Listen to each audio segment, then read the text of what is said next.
Hey friends, I am Dr. B.V. Rao of Usha Clinic and founder of the websites qmedicaldoubts.blogspot.in and drraghavamedicaldoubts.in. Through these videos, I am providing the basic knowledge about the commonly occurring diseases, treatment and surgery details when necessary for the medical knowledge to general people and for reference to medicos. Today I am going to discuss about the injuries of the brain. At the moment of injury to the head, a diffuse neuronal lesion is inflicted and it is responsible for immediate clinical picture of brain injury. Secondary changes like edema, intracranial hemorrhage may follow. The rise in intracranial pressure may cause deterioration in a patient's level of consciousness after an interval after injury. By the displacement and distortion of the cerebral tissue at the time of injury may cause loss of consciousness, concussion, contusion or laceration of the brain.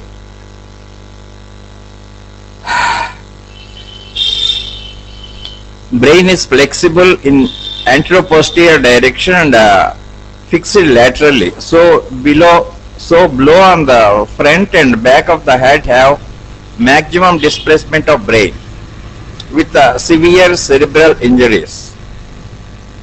Displaced in relation to the brain stem and hypothalamus laterally, directed blows severe enough to fracture the skull cause less cerebral displacement, hence less injury to the brain. In boxing injuries, the medulla may be torn across. Consciousness is maintained by the cerebral cortex and basal area of hypothalamus, hence causing the loss of consciousness after injury. Due to paralysis and conduction in the brain stem, independent of the change in the intracranial pressure. Clinically, it is divided into consciousness, concussion, contusion and laceration depending upon the degree of injury like minor and major. Cerebral concussion. There is a brief physiological paralysis of function without structural damage followed by complete recovery. 5 minutes. Clinical features. Concussion may cause a loss of consciousness or unconsciousness and cerebral shock for minutes, followed by recovery. Treatment. No treatment is required except rest and analgesics for headache. Cerebral contusion. There is some rupture of fibers and unconsciousness is prolonged. Initial recovery is imperfect or death may result from effects of lesion on vital areas of the brainstem independent of the intracranial pressure. In severe cases, there is sliding movement of gray matter which results in damage to the nerve cells and axons. Degeneration following rupture of axons accounts for post-contusional defective memory and personality changes in survived patients. Histologically, section reveals degeneration of axons and pycnosis of nerve cells. A ring hemorrhage into perivascular space of the Robin virtue in the region of commissure, corpus callosum, third ventricle and substantia nigra in brain stem. In fatal cases, swelling in the choroid plexus result in a reduction in CSF. Clinical features. Unconsciousness is prolonged and when recovers, there is confusion, irritability, delirium. Physical signs of focal damage may be revealed. Initially, the patient is pale with a shallow respiration, tachycardia, subnormal temperature, muscles relaxed and reflexes are diminished.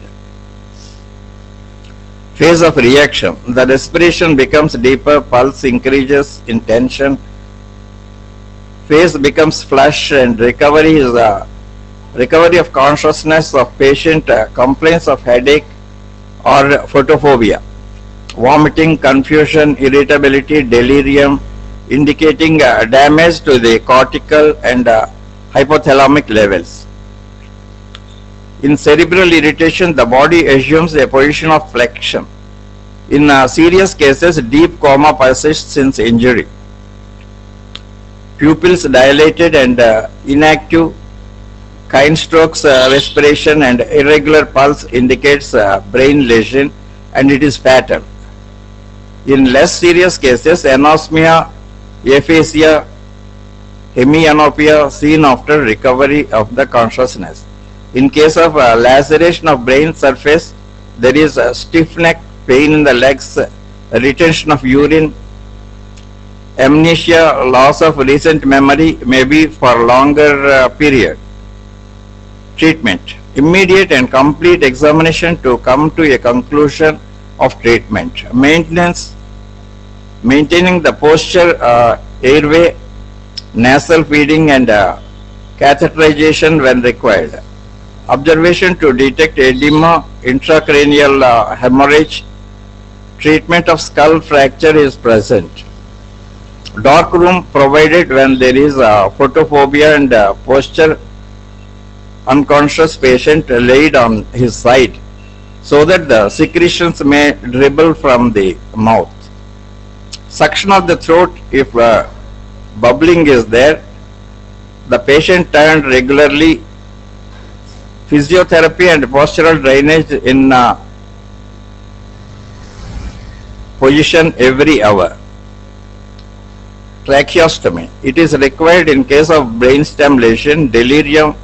Patient should not be restrained. A cot bed recovered with netting beneath which patient may move at will is the best solution. Conscious patient is propped up or lie flat according to headache. Old patient with chest injuries is popped up. Catheterization if required. A nasal feeding tube is placed if unconscious for longer period. Continuous observation every 30 minutes for any deterioration. In that case, burr hole exploration is indicated. If patient is deteriorating and no localizing signs of lumbar puncture, echo, encephalography, arteriography may be needed to establish the case. The absence of focal hemorrhage dehydration therapy is useful. 6 ounces of 60% magnesium sulfate is given slowly as a warm rectal infusion twice daily, maximum of 1000 ml per day. The more severe the case, 50 ml of 50% sucrose IV given every 6 hours. That's all about the head injury. In the next video, I will discuss about some other disease. Thank you.